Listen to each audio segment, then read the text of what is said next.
A casa da minha avó foi revirada pelos parentes enquanto ela estava internada. A geladeira é minha! Eles brigavam na frente dela mesmo ela viva. Então a minha avó me entregou uma foto que fez eles ficarem revoltados. Eu não podia acreditar no que meus olhos viam.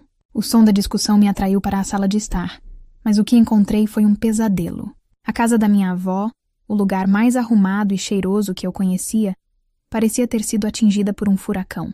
Gavetas estavam abertas, objetos de decoração jogados pelo chão, e no centro de tudo, meus tios e primos agiam como abutres disputando uma carcaça. Eu já disse que a geladeira é minha, Roberto.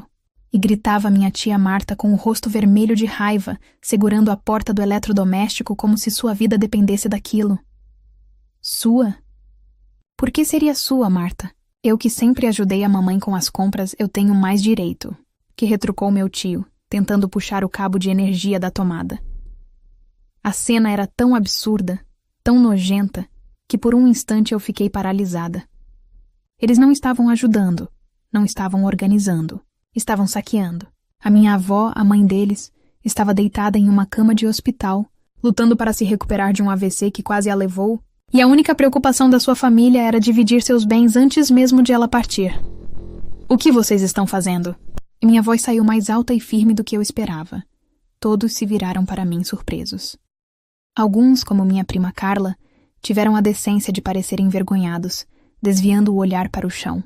Mas tia Marta e tio Roberto não. Eles me olharam com irritação, como se eu fosse a intrusa ali. Paula, querida, disse Marta, forçando um sorriso que não chegava aos seus olhos gananciosos. Nós estamos apenas organizando as coisas. Para quando sua avó voltar, deixando tudo mais fácil para ela. Organizando? Repeti incrédula, apontando para um porta-retrato da vovó com o vidro quebrado no chão. Vocês chamam isso de organização? Vocês estão roubando a minha avó na cara dura. Olha como fala com a gente, menina, rosnou tio Roberto. Nós somos filhos dela. Temos direito. Você é só a neta. Estamos apenas adiantando as coisas, porque sejamos realistas, ela não vai voltar a ser como antes. Aquela frase me atingiu como um soco no estômago. A frieza, a falta de esperança e, pior, a falta de amor. Para eles, minha avó já era uma página virada. Um problema resolvido cujo único legado era uma casa cheia de coisas para pegar. Minha relação com a vovó Teresa sempre foi diferente. Enquanto os filhos e os outros netos apareciam apenas em datas comemorativas e sempre com um interesse disfarçado, eu passava meus fins de semana com ela. Eu a ajudava no jardim, ouvia suas histórias de juventude enquanto tomávamos chá com bolo de fubá e sentia o calor de um amor que parecia infinito. Ela era uma mulher forte, que construiu tudo o que tinha com muito trabalho e se sentia sozinha. Eles só se lembram de mim quando precisam de algo, minha filha, ela me dizia com um suspiro triste. E eu via que era verdade. Quando recebi a ligação sobre o AVC, meu mundo desabou. Corri para o hospital e encontrei-a deitada, tão frágil, uma sombra da mulher vibrante que eu conhecia. Os médicos disseram que o quadro era grave e que a recuperação seria longa e incerta. Naquele momento, a única coisa que importava era que ela sobrevivesse. Nos primeiros dias, a família inteira apareceu no hospital. Parecia uma demonstração de apoio, mas logo percebi a verdadeira intenção. As conversas no corredor não eram sobre a saúde dela, mas sobre quem ficaria com o quê. Falavam da casa, do carro antigo guardado na garagem, das joias que ela raramente usava. Era doentio. O ápice do absurdo aconteceu algumas semanas depois, durante o horário de visita. Eu estava ao lado da cama da vovó, segurando sua mão. Ela estava consciente, mas ainda não conseguia falar direito. Apenas emitia alguns sons e piscava lentamente. Tia Marta e tio Roberto entraram no quarto já no meio de uma discussão. O aparelho de jantar de porcelana é meu. A mamãe me prometeu, dizia Marta. E a geladeira nova que ela comprou ano passado? Você não precisa, a sua é nova. A minha está falhando. E rebatia Roberto. Eles discutiam em voz alta, gesticulando, como se minha avó fosse um objeto inanimado no quarto. E foi então que eu vi. Uma lágrima solitária escorreu pelo canto do olho da vovó Teresa. Ela estava ouvindo tudo. Ela entendia a ganância dos próprios filhos, que a enterravam em vida, disputando seus bens materiais na sua frente. Naquele momento, um sentimento forte tomou conta de mim. Não era só raiva. Era uma determinação fria. Eu não ia deixar que eles fizessem isso. Eu ia proteger minha avó e a dignidade dela, custasse o que custasse. Eu os expulsei do quarto naquele dia e jurei para minha avó, em um sussurro, que cuidaria de tudo. Mal sabia eu que aquela promessa me levaria a descobrir um segredo que mudaria a vida de todos nós para sempre. Os meses que se seguiram foram os mais longos da minha vida. A recuperação da vovó Teresa foi lenta e cheia de desafios. Finalmente, o dia da sua alta hospitalar chegou. Eu sentia uma mistura de alegria e apreensão. Alegria por levá-la de volta para seu lar, para o seu conforto, e apreensão porque eu sabia o que a esperava.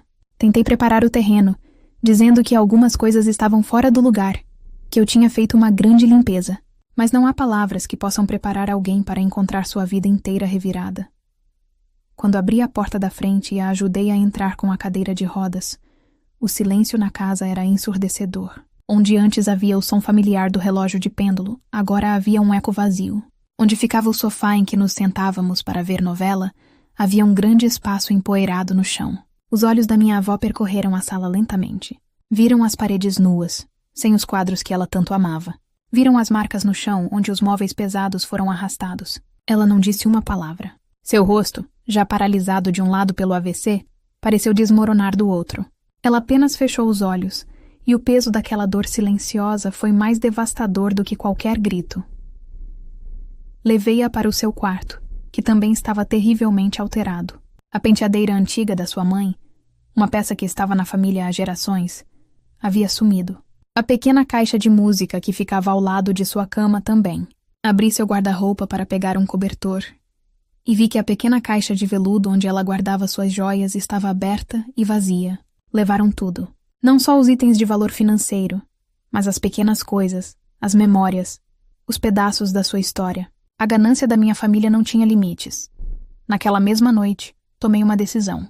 Fiz minhas malas e me mudei para a casa dela. Eu não a deixaria sozinha naquele mausoléu de lembranças roubadas. Eu me tornaria suas mãos, seus pés e, quando necessário, sua voz. Nossa rotina se tornou um ciclo de fisioterapia, remédios, refeições e longos períodos de silêncio. Aos poucos, com muita paciência, ela começou a recuperar um pouco da fala. Eram palavras curtas, arrastadas, mas eram um começo. E seus olhos diziam tudo. Neles, eu via a tristeza profunda, mas também via uma gratidão que me dava forças para continuar. Em uma tarde chuvosa, cerca de 2 meses depois de sua volta para casa, estávamos no quarto dela. Eu organizava algumas roupas velhas em uma cômoda quando minha mão tocou um fundo falso em uma das gavetas. Vovó, que parecia estar cochilando, fez um som baixo e apontou para a gaveta com a mão trêmula. Abre. Paula, abre, ela disse, com um esforço imenso. Curiosa, puxei o fundo falso e encontrei uma pequena caixa de metal, enferrujada pelo tempo. Meus tios, na pressa de pegar o que brilhava, não a viram. Dentro da caixa, não havia ouro ou pedras preciosas. Havia apenas uma única fotografia, amarelada e gasta nas bordas. Era a foto de um bebê recém-nascido, enrolado em um cobertor simples, com os olhos bem abertos e curiosos. Quem é, vó? Perguntei sorrindo. Algum parente que eu não conheci? Ela negou com a cabeça. Seus olhos se encheram de lágrimas, as primeiras que eu havia derramar desde que voltou para casa. Ela estendeu a mão e tocou a foto com a ponta dos dedos. Filho, ela sussurrou, a palavra saindo com um sopro de dor e arrependimento. Meu filho, eu fiquei sem ar. Minha avó só tinha 2 filhos, minha tia Marta e meu tio Roberto. Eu conhecia a história da família de cor. Aquilo não fazia sentido. Como assim, vó? A senhora teve outro filho? Ela assentiu, e com uma dificuldade que partia o coração, começou a me contar a história em pedaços, e eu fui juntando as frases como um quebra-cabeça. Aconteceu quando ela era muito jovem, antes mesmo de conhecer meu avô. Um romance proibido, um rapaz que prometeu o mundo e sumiu. Naquela época, ter um filho fora do casamento era a maior vergonha que uma mulher poderia carregar. Com medo de seus pais, com medo do julgamento de todos, ela escondeu a gravidez até o fim. Teve o bebê sozinha, com a ajuda de uma parteira. Olhou para o rostinho dele por um dia inteiro. Deu-lhe um nome, Sandro, e depois, com o coração em pedaços, o entregou para um orfanato, para que ele pudesse ter uma família de verdade, uma vida sem a mancha que ela carregava.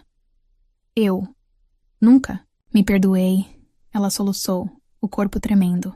Pensei nele, todo dia, todo santo dia. A revelação me chocou profundamente, mas ao olhar para o rosto devastado da minha avó, a única coisa que senti foi uma compaixão imensa. Todo o seu isolamento, toda a sua tristeza velada ao longo dos anos, de repente tudo fazia sentido. Ela não estava apenas sofrendo pela traição de seus filhos agora. Ela carregava um luto secreto por mais de 50 anos. Ela segurou minha mão com a pouca força que tinha. Seus olhos suplicantes encontraram os meus. Paula, por favor, ela implorou. As palavras agora mais claras, impulsionadas por uma urgência desesperada. Acha ele, acha o meu Sandro. Eu preciso pedir perdão antes de ir. Olhei para a foto do bebê em minhas mãos, e depois para o rosto da mulher que eu mais amava no mundo. A crueldade da minha família tinha esvaziado sua casa, mas eles não podiam tocar no seu maior segredo, no seu maior arrependimento. E agora, essa missão era minha. Encontrar o filho perdido dela não era mais apenas um pedido, era a única forma de trazer a paz de volta para o coração da minha avó. A busca por Sandro começou no dia seguinte. Com a foto amarelada em mãos e um nome, eu mergulhei em um mundo de arquivos empoeirados, registros antigos e horas intermináveis na internet. A tarefa era como procurar uma agulha em um palheiro. Os registros do orfanato para onde minha avó o levou eram vagos e incompletos. Muitas vezes, eu chegava ao fim de uma pista e encontrava uma parede, sentindo a frustração tomar conta de mim. Mas então eu olhava para a vovó, sentada na sua poltrona, com o olhar perdido na janela, e minha determinação se renovava. Eu não estava apenas procurando um homem, estava tentando devolver a paz a uma alma atormentada.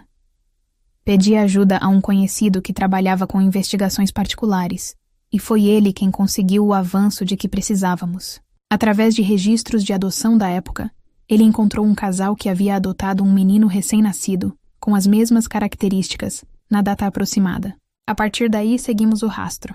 O casal havia se mudado para o interior, levavam uma vida simples e já eram falecidos. Mas eles tinham um filho chamado Sandro, e ele morava a apenas algumas horas de distância. Meu coração parecia que ia sair pela boca quando disquei o número de telefone que encontramos. Um homem com uma voz calma e educada atendeu. Alô? Senhor Sandro? Gaguejei, tentando controlar o nervosismo. Meu nome é Paula.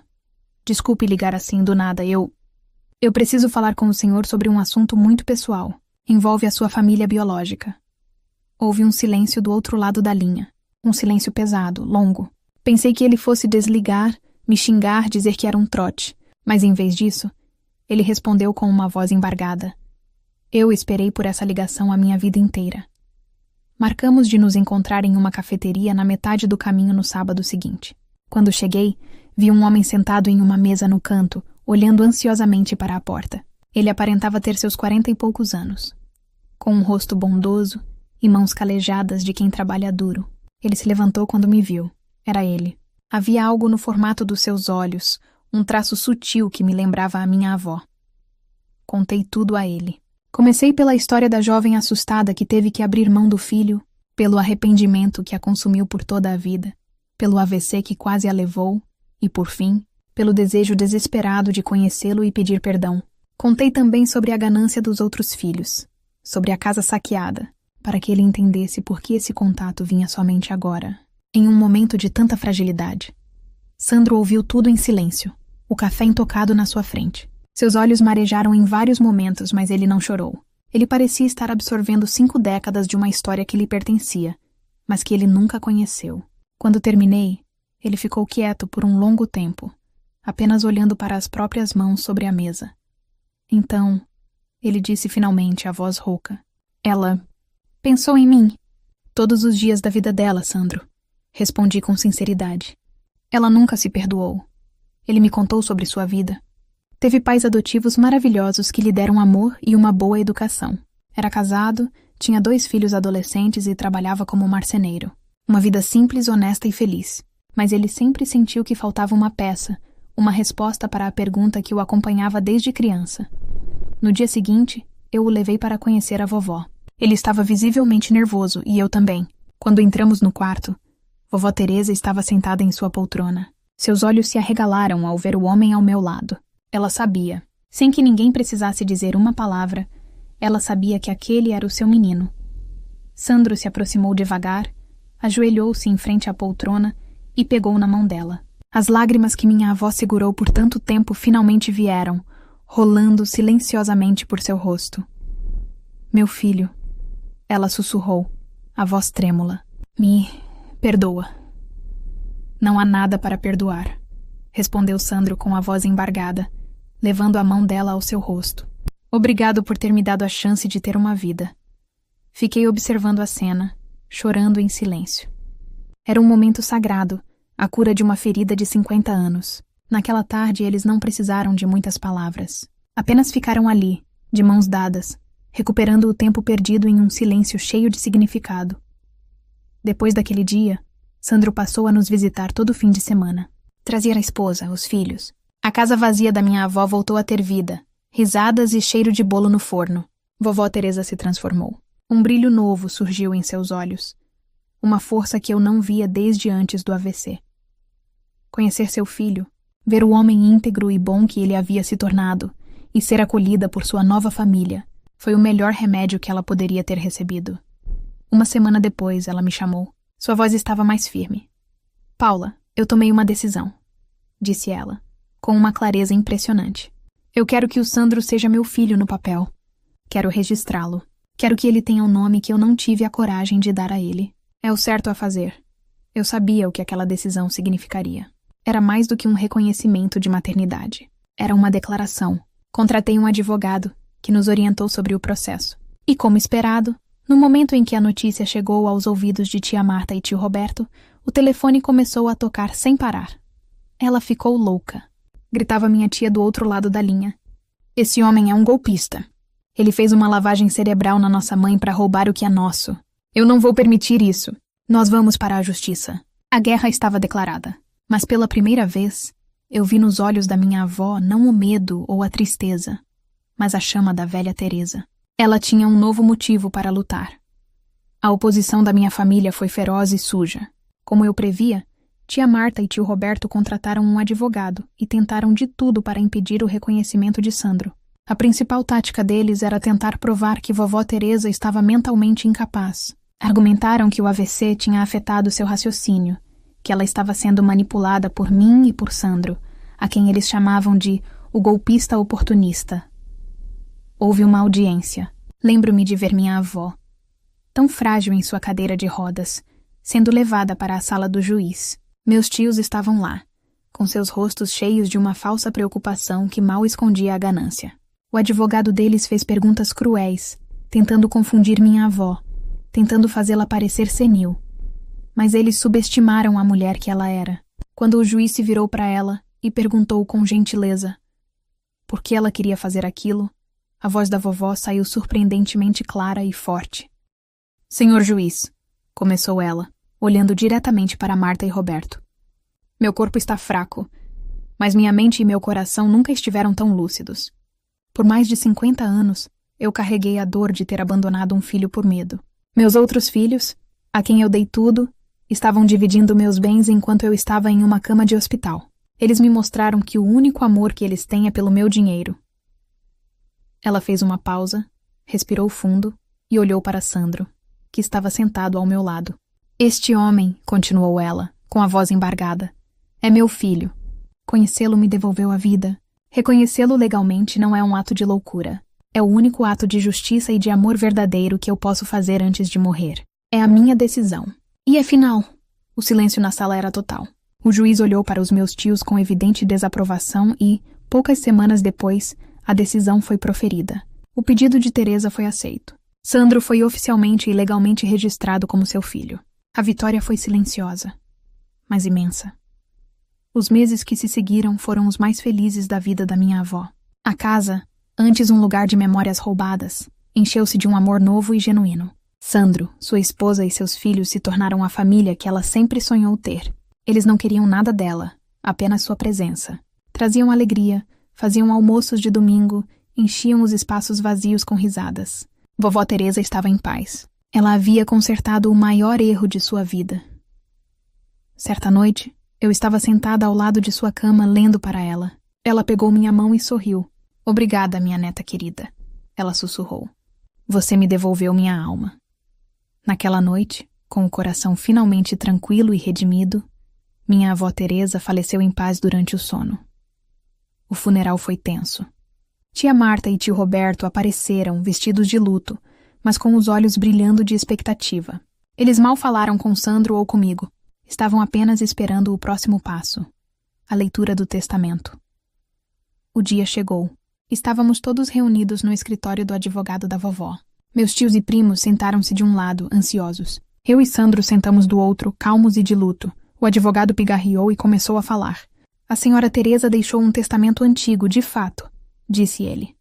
Porém, a legislação é muito clara. Com o reconhecimento legal de um novo herdeiro necessário, como um filho, qualquer testamento anterior que não o inclua perde sua validade. Na ausência de um testamento válido, a herança segue a linha de sucessão direta. Ele fez uma pausa, olhando para todos na sala. Sendo assim, como o único filho legalmente reconhecido em vida e presente, o Sr. Sandro é, por lei, o único herdeiro de todos os bens da falecida. O que se seguiu foi exatamente a explosão de fúria que eu esperava. Isso é um absurdo, um roubo, e gritou tia Marta levantando-se de um salto. Nós somos filhos dela também. Nós vamos processar. Vamos anular isso.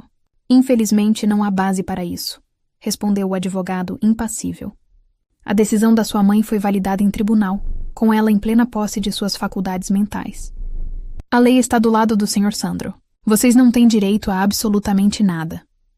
A ganância, antes disfarçada de preocupação, agora se mostrava em sua forma mais pura e feia. Eles gritaram, acusaram, xingaram, mas suas palavras eram vazias.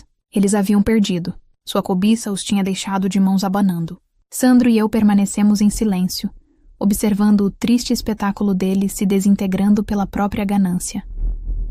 Semanas depois, quando a poeira baixou, Sandro me chamou para conversar. Estávamos na cozinha da casa da vovó. O lugar agora cheirava a café fresco e a recomeço. Paula, disse ele, com o mesmo olhar bondoso do dia em que o conheci. Antes de partir, minha mãe me fez um último pedido. Ela me disse que de tudo que ela possuía, a joia mais rara e valiosa era você.